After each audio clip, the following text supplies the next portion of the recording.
कुसुम शिक्षण घेण्यासाठी शहरात आपल्या मावशीकडे राहत होती. एक दिवस तिचे वडील तिला भेटण्यासाठी शहरात आले. जेव्हा ते कुसुमच्या कॉलेजमध्ये जायला निघाले तेव्हा बाहेरच शेजारी एका गार्डनमध्ये त्यांना कुसुम एका मुलाच्या मिठीत दिसली. त्यांना धक्काच बसला. आपली मुलगी तर शहरात डॉक्टर होण्यासाठी आली आहे आणि तिथे एका मुलासोबत उघड्यावरच हे सगळं करत आहे. ते रागातच घरी गेलेत. कुसुम कॉलेजमधून घरी आली. आई आजारी असल्याने कुसुमला घरी घेऊन जायला आलो आहे असं कुसुमच्या वडिलांनी सांगितलं आणि कुसुमला घेऊन ते घरी आलेत. आईला घरी ठीक बघून ती बाबांना बोलते, बाबा, आई तर एकदम ठीक आहे, मग तुम्ही मला का घेऊन आले? माझं कॉलेजमधील लेक्चर बुडतील. तेव्हा तिचे बाबा बोलतात, मी बघितलं तू कॉलेजमध्ये किती अभ्यास करतेस ते, आज दुपारीच गार्डनमध्ये. आता मात्र कुसुम शांत बसली. तिला समजलं आपल्या बाबांनी आपल्याला आर्यनसोबत बघितलं. कुसुमचे बाबा तिला म्हणतात, खेड्यातले लोक म्हणतात ते अगदीच बरोबर आहे. आपल्या मुलीला जास्त शिकवण्यासाठी शहरात पाठवू नये, नाहीतर त्या बिघडतात. तू पण बिघडली तिकडे जाऊन. त्यामुळे वेळीच तुझं लग्न करून दिलं की आमच्याही डोक्यावरचं ओझं कमी होईल. आमची बदनामी होणार नाही पुढे जाऊन. आता लवकरच तुझे हात पिवळे करून टाकू, म्हणत बाबा रागातच बाहेर निघून गेले. कुसुम मात्र खूपच टेन्शनमध्ये आली. तिनं घाईतच आर्यनला फोन करून सगळं काही सांगितलं आणि लवकरच मला भेटायला इकडे ये असं म्हटली. कुसुम आता खूप टेन्शनमध्ये राहत होती. तिची आईसुद्धा तिला या गोष्टीत सपोर्ट करत नव्हती. तू चुकी केली. तू शिक्षणासाठी तिकडे गेली होतीस, मग शिक्षणच घ्यायला हवं होतं. तू या मुलाच्या नादी कशी लागलीस? आईसुद्धा बोलत होती. आता तुझे बाबा माझं ऐकणार नाही म्हणून आईसुद्धा आता तिच्यावर नाराज होती. कुसुमला एका रूममध्ये बंद करून ठेवण्यात आलं होतं. कुसुमच्या बाबांनी तिचं लग्नसुद्धा तिच्यापेक्षा वयाने कितपट मोठ्या माणसासोबत ठरवलं होतं. आता मात्र कुसुम अजूनच जास्त टेन्शन घ्यायला लागली होती. तिच्या बाबांना बोलत होती, मला डॉक्टर व्हायचं आहे. पण बाबा काहीही एक ऐकायला तयार नव्हते. खूप घाईतच कुसुमचं लग्न ठरलं गेलं होतं. कुसुमला लग्नासाठी तयार केलं होतं. आज तिचं लग्न होतं. ती रडत होती. तिनं खूप विचार केला आणि स्वतःचा जीव देण्याचा प्रयत्न केला. पण तेव्हाच तिचे बाबा तिथे आले आणि ते तिला म्हणाले, तू वेडी आहेस का? नवरदेव मंडपात येऊन पोहोचला आहे आणि तू जीव द्यायला निघालीस. तू जर असं केलं असतं तर मी तोंड दाखवायच्या लायकीचा बाहेर राहिलो नसतो. मी एक काम करतो, मीच मरून जातो, मीच जीव देतो, म्हणजे तुलाही समाधान. असे म्हणत बाबांनी रागातच आपल्या हातावर वार करायला सुरुवात केली. आता मात्र कुसुम घाबरली. तिचा आपल्या बाबांमध्ये खूप जीव होता. तिनं पटकनच आपल्या बाबांच्या हातावर त्या जखमेवर मलम लावत त्यांना म्हटलं, ठीक आहे बाबा, तुमची खुशी जर यात असेल तर मी लग्न करायला तयार आहे. तुम्ही जिथे म्हणाल आणि त्या माणसासोबत म्हणाल मी त्याच्यासोबत लग्न करेल. पण तुम्ही परत असं कधीच करू नका. आता कुसुमचं लग्न तिच्यापेक्षा 25 वर्षांनी मोठ्या माणसासोबत करण्यात आलं होतं. हे तिला मंडपात आल्यावर नवरदेवाला बघून कळालं. कुठे ती डॉक्टर होण्याचं स्वप्न बघत होती आणि कुठे ती तिच्याच वयाच्या मुलींची आई झाली होती. तिच्या बापाने तिचं लग्न एका अर्धवयीन माणसासोबत दिलीपसोबत लावून दिलं होतं, जो की खूपच श्रीमंत होता. दिलीपची पहिली बायको एका आजारामुळे निधन पावली होती. त्याच्या घरात एक कुसुमच्याच वयाचा त्याचा मुलगा होता आणि एक पुतण्या होता आणि एक लग्न झालेली तिच्यापेक्षा वयाने मोठी मुलगी तिच्या नवऱ्यासोबत राहत होती आणि दिलीपची म्हातारी आई होती, जिच्यामुळेच दिलीपनं दुसरं लग्न कुसुमसोबत केले होते. कुसुमचा जेव्हा गृहप्रवेश झाला तेव्हा तिच्या सासूने सगळ्यांची ओळख तिला करून दिली. आपल्या नवऱ्याचे इतके मोठमोठे मुलं मुली बघून तिला तर धक्काच बसला. आपलं लग्न इतक्या मोठ्या माणसासोबत झालं आहे जो आपल्याच बापाच्या वयाचा आहे. घरात आलेली नववधू कुसुम ही दिसायला फारच सुंदर होती, म्हणून घरातील ते पुरुष सगळेच तिच्याकडे वेगळ्याच नजरेने बघायचे. मुलगा, पुतण्या, जावई नात्यानं लागायचे, पण ते मात्र तिच्याकडे हवसभरी नजरेनं बघायचे. लग्नाच्या पहिल्या रात्री कुसुम सुहाग बेडवर बसली होती. दिलीप तिच्याजवळ जाऊन बसला तेव्हा दिलीप तिला म्हणाला, हे सगळं काही आता तुझंच आहे. आईनं खूपच बळजबरी केली म्हणून मी तुझ्यासोबत लग्न केलं. खरं तर मी माझ्या मुलामुलींमध्येच खूप खुश होतो, पण माझी आई मला नेहमी म्हणायची, तुला बायकोची गरज आहे, म्हातारपणासाठी कोणीतरी हवं सोबत, म्हणून मी लग्न केलं. तेव्हा कुसुम बोलते, माझंही लग्न बळजबरीने तुमच्यासोबत लावून देण्यात आलं. मला तर तुम्ही कोण आहात, तुमचं वय किती आहे हे सुद्धा माहिती नव्हतं. माझं स्वप्न तर एक डॉक्टर होण्याचं होतं, पण ते सगळं माझ्या वडिलांनी माझ्यापासून हिरावून घेतलं. तेव्हा दिलीप थोडा नाराज होत तिला म्हणतो, तुझं लग्न माझ्यासोबत बळजबरीने झालं? कुसुम हो बोलते. दिलीप बोलतो की ठीक आहे, आता तू माझी जिम्मेदारी आहेस, माझी बायको आहेस तू, त्यामुळे जरी वयाने लहान असली तरी आपण लग्न केलं आहे. तेव्हा कुसुम बोलते, तुमचे मुलं माझ्यापेक्षा वयाने मोठी आहेत, मी कसं सगळ्यांसोबत हँडल करू शकते यातच मला भीती वाटत आहे. तेव्हा दिलीप बोलतो, तू त्याची काळजी करू नकोस, मी आहे ना, आणि तुझं स्वप्नसुद्धा मी पूर्ण करेल. तू कॉलेजला जात जा, डॉक्टर हो, मी नेहमी तुझ्यासोबत राहील. कुसुम आता त्याला दुधाचा ग्लास देते आणि बोलता बोलताच झोपीही जाते. आता दिलीप दूध पिऊन कुसुमकडे बघतो. किती निरागस आणि छोटी आहे ही, हिच्या वडिलांनी काय हिचं लग्न माझ्यासोबत केलं असेल असा विचार करतच दिलीपसुद्धा झोपी जातो. मध्यरात्री कुणीतरी त्यांच्या खोलीत येते आणि झोपेतच कुसुमवर बळजबरी करतं, पण तरीसुद्धा दिलीपला जाग नसते. दुसऱ्या दिवशी कुसुम सगळ्यांसाठी जेवण बनवते. तेव्हा तिचा पुतण्या तिच्याजवळ येऊन म्हणतो, काकी, तुम्ही तर कॉलेजमध्ये खूपच फेमस होतात, मी ऐकलं आहे आणि तुम्हाला बघितलंसुद्धा आहे. तेव्हा कुसुम खूप घाबरते. कदाचित याने मला माझ्या बॉयफ्रेंडसोबत बघितलं असावं आणि म्हणून तो असं म्हणतोय. यामुळे तिला टेन्शन येतं. आता ती सगळ्यांना जेवण देते. सगळे तिच्या जेवणाची तारीफ करतात. तिची नणंद मात्र आपल्या वडिलांच्या लग्नामुळे अजिबात खुश नव्हती. जरी बायको करायचीच होती तर स्वतःच्या वयाची करायची होती. इतक्या कमी वयाची बायको करून घरात आणली म्हणून दिलीपची मुलगी रेणू ही त्याच्यावर नाराज होती. कुसुम आता खूप मोठ्या आणि श्रीमंत घराची सून झाली होती. कुसुमची सासूसुद्धा कुसुमला खूपच जीव लावत असे, म्हणून रेणूला वाटायचं या कुसुमने आपल्या आईची जागा घरात घेतली. पूर्ण घराची मालकीण ती झाली. पण हे सगळं आपलं आहे, माझ्या वडिलांचं आहे. ही आत्ताची आलेली मुलगी याची मालकीण होऊ शकत नाही आणि मी तसं होऊ देणार नाही. म्हणून नेहमीच कुसुमला अपमानित करत असे, काहीही रागात बोलत असे. या गोष्टींचा खूप वाईट कुसुमला वाटत होतं.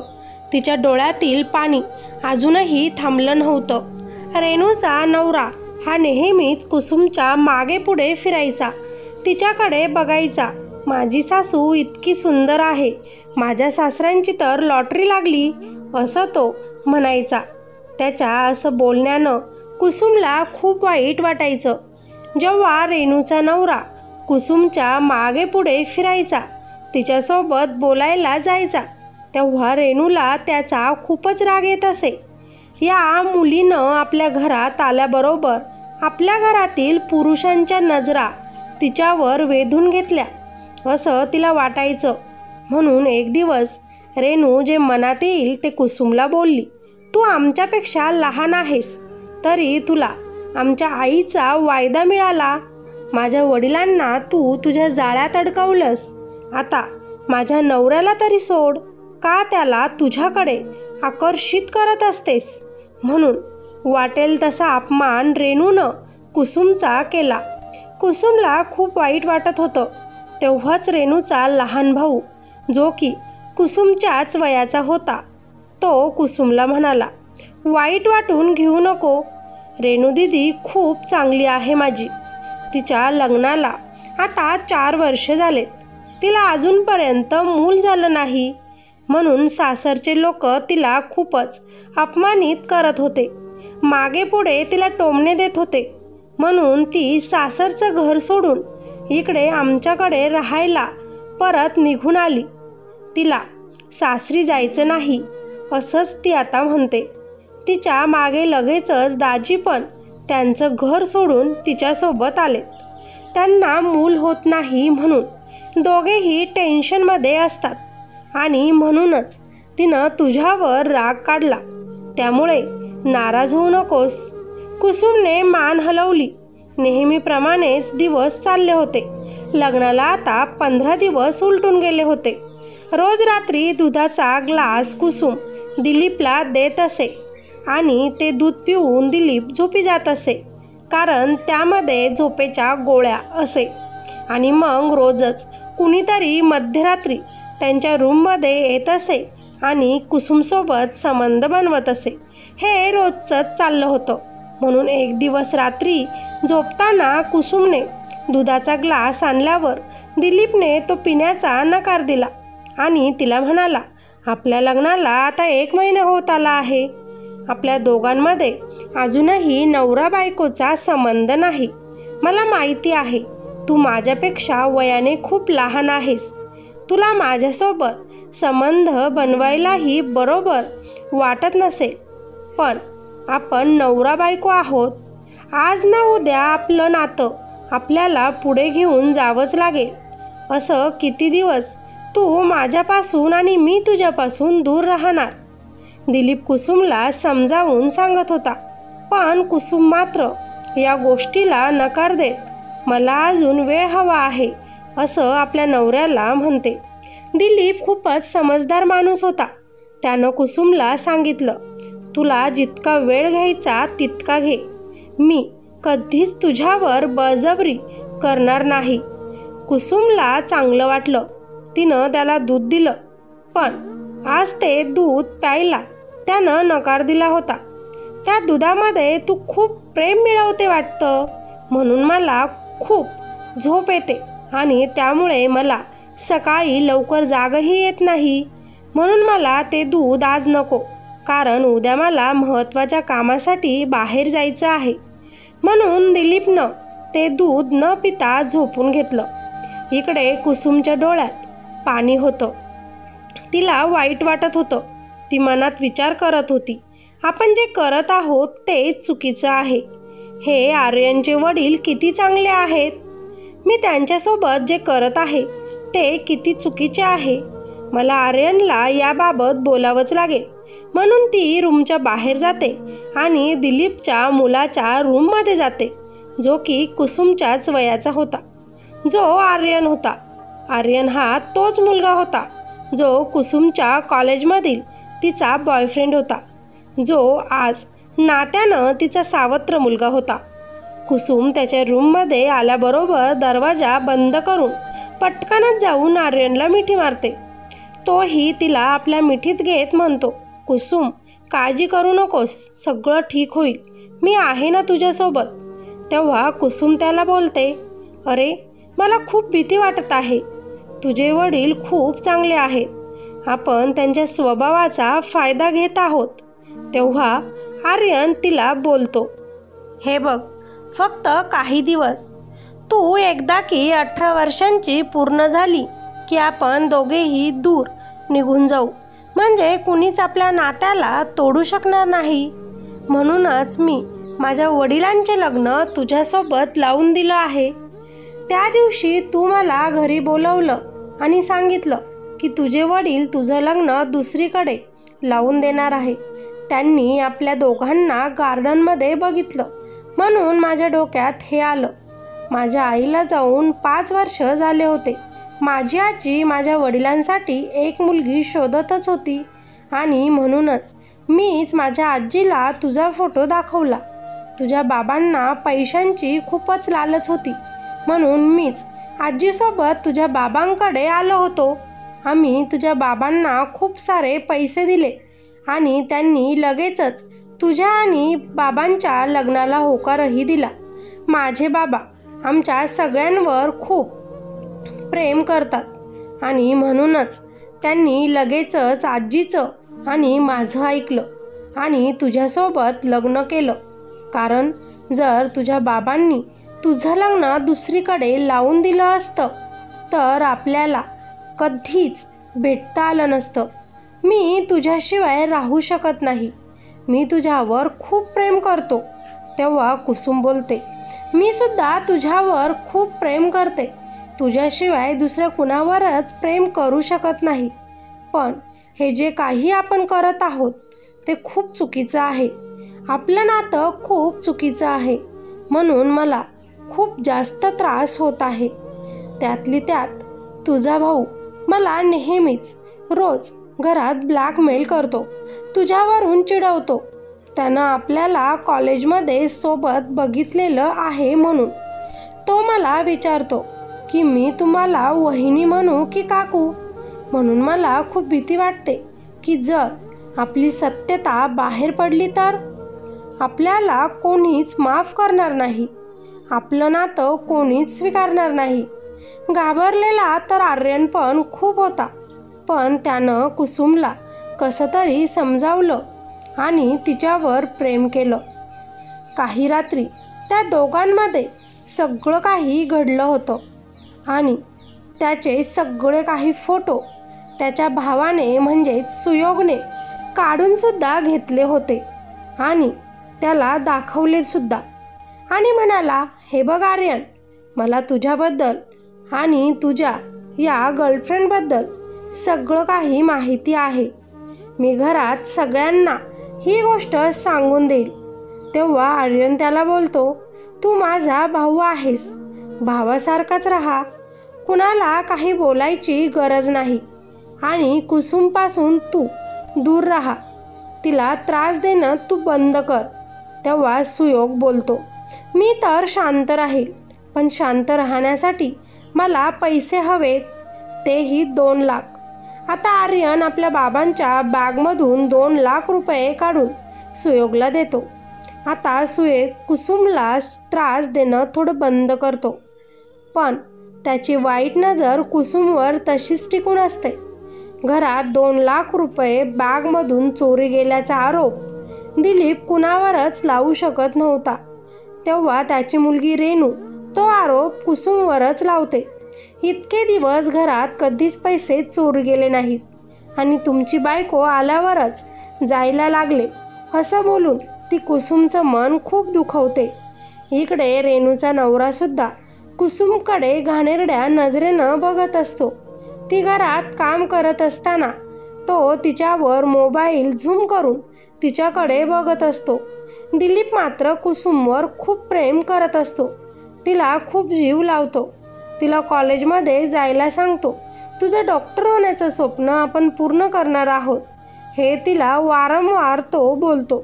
पण घरातील सुयोग, रेणूचा नवरा, रेणू हे सगळेच तिला खूप त्रास देत असतात.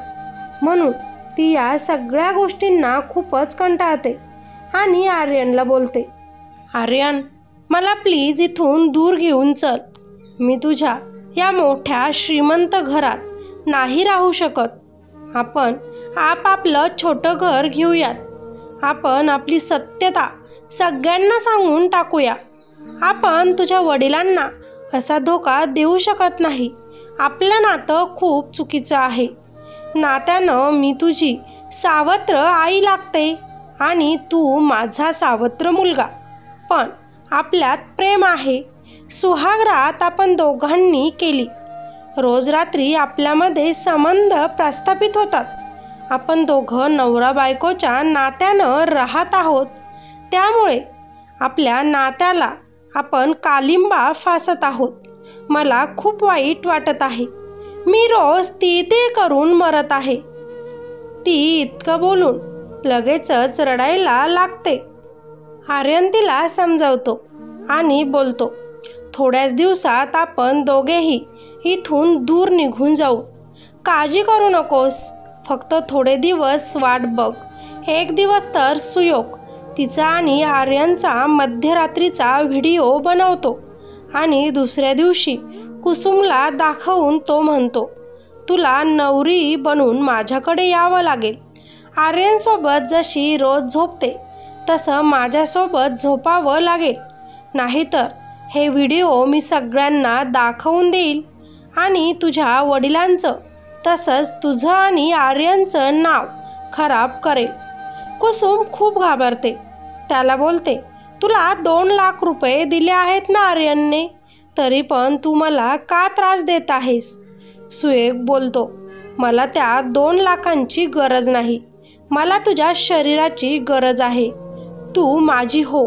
मी तुला राणी बनवून ठेवीन. ही गोष्ट आर्यनला आणि त्याच्या बापाला सुद्धा कधी कळणार नाही. माझ्यावर विश्वास ठेव. तेव्हा कुसुम खूप चिडते आणि त्याला बोलते, आर्यनवर प्रेम करते. माझं लग्न बळजबरीने झालं आहे. तू काही पण बोलत आहेस. पण सुयोग ऐकायला तयार नव्हता. त्यानं कुसुमला खाली पाडलं आणि तिच्यावर बळजबरी करायला लागला. तितक्यात तिथे आर्यन आला. त्यानं कुसुमच्या अंगावरून सुयोगला उठवलं आणि त्याला खूप मारू लागला. तेव्हा सुयोगने त्यालाही परत तीच धमकी दिली. हे घरात चालू आहे. हे सगळं काही सगळ्यांना मी सांगून देणार. आणि तुम्हाला दोघांना जर वाटत असेल की मी हे कुणाला सांगू नये, तर आर्यन तू तुझ्या या गर्लफ्रेंडला माझ्याकडे रात्री पाठवून दे. इतका बोलून सुयोग निघून गेला. कुसुम मात्र खूप घाबरली. ती रडू लागली. आर्यन, आपण हे काय करत आहोत? आपला फायदा घेतला जात आहे. आपण खूप चुकीचं केलं आहे. आपण नात्याचा मजाक उडवला आहे. म्हणत आता मला जगायची काहीही एक गरज नाही, असं बोलून ती स्वतःला संपवण्याचा प्रयत्न करू लागली.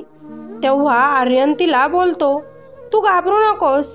आपलं सत्य बाहेर कधीच पडणार नाही आणि यासाठी आपल्याला सुयोगला मारावे लागेल.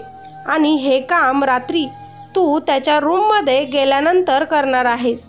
आता मात्र कुसुम खूप रडते आणि आर्यन तिला आपल्या मिठीत घेत शांत करतो. आणि तेव्हाच घरातील आर्यनची आजी म्हणजेच कुसुमची सासू त्या दोघांना असं एकत्र बघते. तिला फार मोठा धक्का बसतो.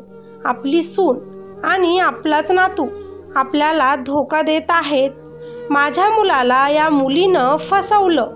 आर्यननं सुद्धा मला धोका दिला. कुसुमसोबत लग्न करून देऊ बाबांचं म्हणून मला किती फोर्स केला. तेव्हा मी सुद्धा मुलाच्या प्रेमात आंधळी या मुलीला माझी सून करून घेऊन आले. पण माझ्या डोळ्यांसमोर माझा नातू आणि माझी सून नात्याचा मजाक बनवत आहे. म्हणून दिलीपच्या आईला खूप मोठा धक्का बसला. खूप टेन्शन आलं. तिच्या पायाखालची जमीन सरकली जेव्हा तिने आर्यनला आणि कुसुमला एकत्र बेडवर झोपताना बघितलं. त्याच रात्री कुसुम दिलीपला दूध गरम करत असते आणि तेव्हाच तिची सासू तिथे येते आणि तिच्यासोबत खूप गोड गोड बोलत म्हणते, कुसुम, तू घरात आल्यापासून माझे घर खूप सुखी झाले. माझा दिलीप खूप खुश राहायला लागला. आता मी पण खुश आहे. म्हणून मी मिठाई बनवली आहे. बघ ना खाऊन. सांग मला कशी झाली ते. कुसुम खायला नकार देते. पण सासू खूप प्रेमाने खा म्हणत होती. म्हणून कुसुम ती मिठाई खाते आणि रूममध्ये येते. दिलीप सोबत बोलून त्याला दूध देऊन झोपायला सांगते आणि त्याच्यासोबत मनातले बोलतेही. मी माझ्या आयुष्यात खूप मोठी चुकी केली आहे. नात्यांचा मजाक बनवला आहे. माझ्या वयाचे मुलं तुमचे आहेत, तरी तुम्ही माझा नवरा आहात. पण तरी देखील मी पूर्णपणे तुमची बायको होऊ शकणार नाही. मला जरा टाईम लागेल. मला माफ करा, असं ते आपल्या नवऱ्याला बोलते. तेव्हा दिलीप हसतच तिला बोलतो, काळजी करू नको. मी कधीच माझा हक्क बळजबरीने तुझ्यावर मागणार नाही.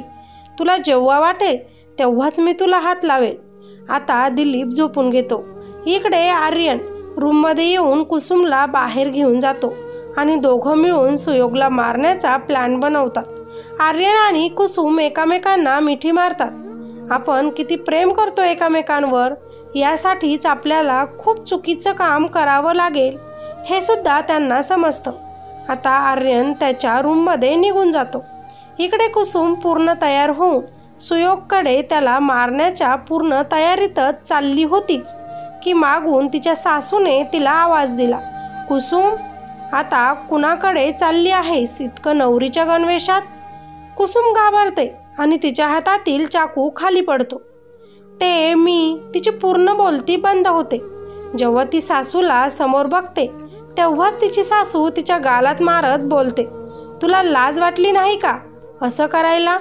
तू माझ्या मुलासोबत लग्न करून घरात आलीस आणि त्याच नवऱ्याच्या मुलासोबत तुझे वाईट संबंध ठेवलेस.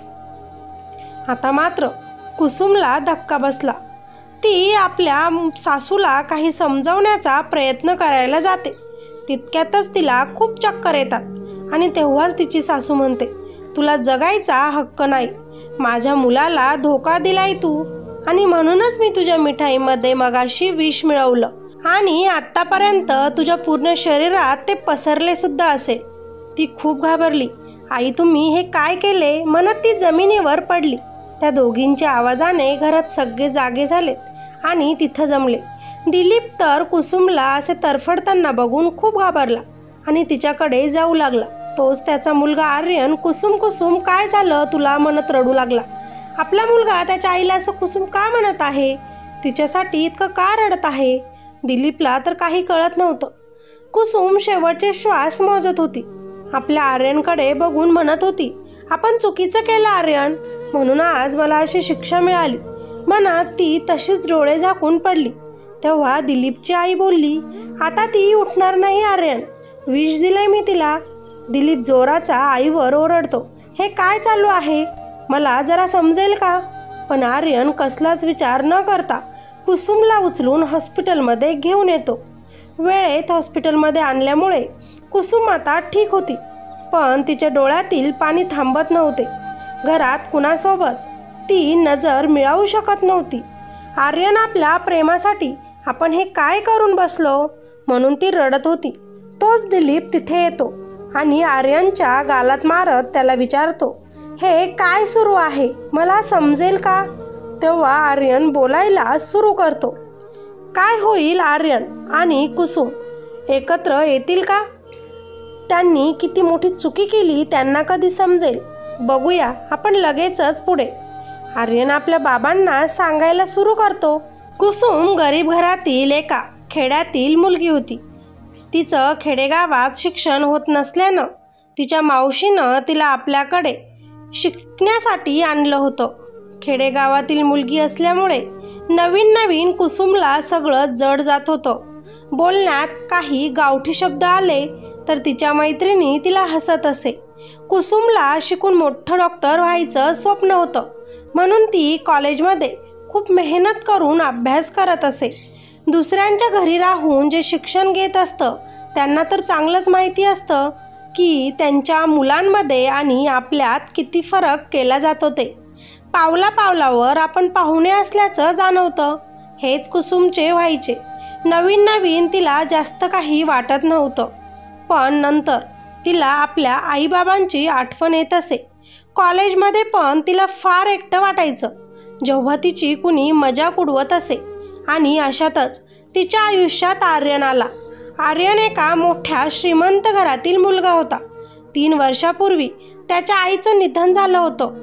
त्याच्या घरात त्याचे वडील, आजी आणि लग्न झालेली एक बहीण तिच्या नवऱ्यासोबत राहत होती. तसेच एक चुलत भाऊ सुयोग पण त्यांच्याच घरात राहून आपले कॉलेजचे शिक्षण पूर्ण करत होता. आर्यन पण कुसुमसोबत तिच्याच क्लासमध्ये होता. त्या दोघांची हळूहळू मैत्री झाली. ती गावाकडील होती म्हणून मुली तिचा कधी कधी मजाक करत असे, तेव्हा आर्यन तिला सगळ्यांपासून वाचवत असे. इतक्या मोठ्या शहरात फक्त आर्यन आपला आहे असंच कुसुमला वाटत होतं. कुसुम, आर्यन हे त्या वयात एकमेकांवर प्रेम करू लागले होते. आर्यनने हळूहळू तिला पूर्ण बदलून टाकले होते. कुसुम खूप छान दिसत होती. पूर्ण कॉलेजमध्ये तिच्यापेक्षा सुंदर मुलगी दुसरी नव्हती. ज्या मुले तिची मजाक उडवत असे ते सगळे आता तिच्या मागे पुढे फिरायचे. इकडे कुसुमच्या घरची परिस्थिती गरीब होती. वडील नेहमीच दारू पिऊन आईला मारत असे. कुसुमचे वडील पैशांचे खूपच लालचे होते. त्यांना नेहमीच समोर पैसा दिसत असे. इकडे आर्यन आणि कुसुम दोघेही एकमेकांवर फार प्रेम करत होते, त्यामुळे नेहमीच गार्डनमध्ये भेटत असे. एक दिवस असेच ते गार्डनमध्ये एकमेकांना मिठी मारून बसले होते. तेव्हाच कुसुमचे वडील सुद्धा शहरामध्ये कुसुमला भेटण्यासाठी आले होते. आणि जेव्हा ते गाडीतून उतरले आणि कुसुमकडे भेटण्यासाठी तिच्या कॉलेजकडे निघाले, तेव्हा वाटेतच त्यांना कुसुम एका गार्डनमध्ये एका मुलासोबत मिठी मारताना दिसली. त्यांना धक्का बसला की आपल्या खेडेगावातील मुलगी शहरात आल्यावर बिघडते. हे लोक बोलतात ते खरं असतं. माझी इतकी चांगली मुलगी, हुशार मुलगी ही शहरात आल्यावर मुलांच्या नादी लागली, वाया गेली म्हणून त्यांना फारच टेन्शन आलं. थोडा वेळ त्यांनी तिच्याकडे बघितलं, आजूबाजूला बघितलं. गर्दी असल्यानं त्यांनी तिथे काहीच आवाज उठवला नव्हता. ते सरळ कुसुमच्या मावशीच्या घरी आले. थोड्या वेळानंतर कुसुमसुद्धा आपल्या कॉलेजमधून घरी आली. बाबांना बघून तिला खूप आनंद झाला. आपल्या मुलीची इज्जत म्हणजे आपली इज्जत म्हणून ते मावशीच्या घरीसुद्धा शांत राहिले. आपण तुला घ्यायला आलेलो आहोत, तुझ्या आईला बरं नाही आणि म्हणून त्यांनी कुसुमची बॅग भरायला सांगितली आणि कुसुमला ते आपल्यासोबत परत आपल्या खेडेगावात घेऊन आले. अचानक घरी गेल्यामुळे आर्यन आणि कुसुम एकामेकांपासून दूर झाले. घरी आल्यावर कुसुमची आई व्यवस्थित नीट बघून कुसुमला प्रश्न पडला की बाबा आपल्याला सोबत का घेऊन आले आणि का खोटं बोलले. म्हणून ती बाबांना म्हणाली, बाबा माझं कॉलेज बुडत आहे, मला जावं लागेल, शिकून मला डॉक्टर व्हायचं आहे. तेव्हा तिचे बाबा तिला हाताला पकडत तिच्या खोलीत घेऊन जातात आणि तिला म्हणतात, आजपासून तुझं कॉलेज बंद, तुझं त्या शहरात तुझ्या मावशीकडे राहणं बंद. आज नंतर तू घरातच राहशील. मी बघितलं तुला गार्डनमध्ये किती अभ्यास करत होतीस तू ते, त्यामुळे आता तुला मी परत शहरात पाठवणार नाही. आपल्या बाबांनी आपल्याला आर्यनसोबत बघितलं म्हणून बाबा चिडले आणि म्हणून आपल्याला तिथून घेऊन आले हे तिला कळालं आणि ती लगेचच बाबांना बोलली, बाबा आर्यन खूप चांगला मुलगा आहे, खूप श्रीमंत आहे, तो वाईट मुलगा नाही, त्यानंच मला कॉलेजमध्ये खूप जास्त मदत केली. असं ती आर्यनबद्दल आपल्या बाबांना बोलू लागली. पण तिच्या बाबांनी तिचं एकही ऐकलं नाही आणि तिच्या गालात मारत तिला म्हटलं, एकदम शांत बस, मी तुला शिक्षणासाठी तिकडे पाठवलं होतं. हे जर करत बसली तर तुझं शिक्षण पूर्ण झालंच. गावाचे लोक जे म्हणतात ते अगदी बरोबर बोलतात. गावाकडील मुली जेव्हा शहरात जातात, कॉलेज करतात, तेव्हा त्या बिघडतात. हे तू सिद्ध करून दाखवलंस. त्यामुळे आता तुझं वेळेतच लग्न झालेलं बरं. इतकं बोलून बाबा तिथून निघून गेले. आता मात्र खूपच घाबरलेली तिला काय करावं कळेना. ती रडायला लागली. तिनं गुपचूप घरातून आर्यनला फोन केला आणि आपला ॲड्रेस पाठवत मला लवकरच भेटायला ये म्हणून सांगितलं. आर्यन तिथे आला आणि तिला म्हणाला, काय झालं बेबी, का बोलवलं. तेव्हा आपल्याला बाबांनी बघितलं, माझं लग्न करायचं म्हणतात ते. मी मरून जाईल पण तुझ्याशिवाय दुसऱ्या मुलासोबत मी लग्न करणार नाही, ती त्याला बोलते. आता आर्यन तिला बोलतो, तू काळजी करू नको, तू माझ्याच घरात ये, मी सगळं बघून घेईल. तेव्हा या गोष्टीसाठी ती साफ नकार देते, पण प्रेमासाठी तिला होकार द्यावा लागतो. पण एका अटीवर असं ती त्याला बोलते, अगोदर तू माझ्यासोबत लग्न करणार, माझ्या डोक्यामध्ये सिंदूर भरणार, मंगळसूत्र घालणार, तेव्हाच मी दुसऱ्या कोणासोबत खोटं खोटं लग्न करण्याचं नाटक करणार. दोघांचाही इतकं वय नव्हतं. प्रेमात ते फक्त चुकीचे पाऊल टाकत होते हे सुद्धा त्यांना समजलं नव्हतं. त्यानं तिच्यासोबत लग्न केलं, तिला सिंदूर लावला. आता तू माझ्या घरी ये, मी तुझ्यासोबत आहे असं म्हणून त्याने आपल्या बापाचं लग्न तिच्यासोबत केलं. आणि पुढे काय झालं हे सगळं आपण सगळ्यांनी बघितलंच. दिलीपने सुद्धा हे सगळं ऐकून डोक्याला आता हात लावला. एकीकडे आपली बायको तर एकीकडे आपला मुलगा. त्यांचं इतकं वय नव्हतं, पण तरीही त्यांनी किती मोठी चुकीचं काम केलं. यामुळे सगळे नाराज होते. दिलीपसुद्धा रागातच तिथून निघून गेला. हळूहळू करून एक एक जण आर्यन आणि कुसुमला तिथं एकटं सोडून निघून गेले. आर्यनने आणि कुसुमने सगळ्यांची माफी मागितली होती, पण त्यांना कोणीच माफ केलं नव्हतं. तुमचं लग्न ग्राह्य धरलं जाणार नाही, कारण मी अगोदरच तिच्यासोबत लग्न केलं होतं. हे जेव्हा तो आपल्या वडिलांना बोलला तेव्हा तर आपल्या मुलावर त्यांना हसावं की रडावं तेही समजलं नव्हतं. पण एका घरात आता आपण कसे राहणार, म्हणून कुसुमला घेऊन आर्यन खूप दूर दुसऱ्या शहरात निघून गेला. कित्येक दिवस कुणीच कुणासोबत कॉन्टॅक्ट केला नाही. दिलीपने आर्यनला आपल्या पूर्ण इस्टेटमधून बेदखल करून टाकलं होतं. आईच्या आणि मुलाच्या नात्यावर त्यानं वाईट नजर टाकली म्हणून फसवून लग्न केलं. म्हणून आता दिलीपची आई त्याला कितीही वेळा लग्न कर म्हटली तरी दिलीप लग्नाला साफ नकार देतो. इकडे कुसुम आणि आर्यन दोघंही आपला संसार गरिबीतून सुरू करत आहे. आर्यन जॉब करून कुसुमचे डॉक्टरकीचे शिक्षण हळूहळू पूर्ण करत आहे. त्यांनी दोघांनीही चुकीचं केलं हे त्यांना समजलं आहे. पण आमचं प्रेम होतं, आम्ही एकमेकांशिवाय राहू शकत नाही. आम्हाला तेव्हा जे योग्य वाटलं ते आम्ही केलं, हे म्हणत त्यांनी सगळ्यांची माफी मागितली होती. हे सगळं करायला परिस्थिती जबाबदार होती हे त्यांनी स्वतःशी ठरवलं, मनाला समजावलं आणि आपलं आयुष्य सुखात जगायला सुरू केलं. मित्र आणि मैत्रिणींनो, या गोष्टीचं तात्पर्य नात्याला कलंक लागेल असं कधीही वागू नये. आई, वडील, बहीण, भाऊ जेही नाते तुमच्यासोबत जोडले जातात, सख्खे असो की सावत्र, त्या नात्यांचा मान ठेवला गेला पाहिजे. आपलं वय काय, आपण काय करत आहोत हे सुद्धा समजून घेतलं पाहिजे. आई बापाने आपल्या मुलांवर बळजबरी करून लग्नाचा जोर दबाव नाही दिला पाहिजे. नाहीतर कुठेतरी कुसुम आणि आर्यनसारखे मुलं तयार होतात आणि नात्यांचा विचार न करता वाईट मार्गाने जातात. ही स्टोरी आवडली असेल तर लाईक नक्की करा, कॉमेंट करून मला नक्की सांगा चूक नक्की कुणाची. आणि हो, चॅनलवर नवीन असाल तर सबस्क्राईब करायला विसरू नका. भेटू अशाच एका नवीन इंटरेस्टिंग व्हिडिओमध्ये. तोपर्यंत धन्यवाद.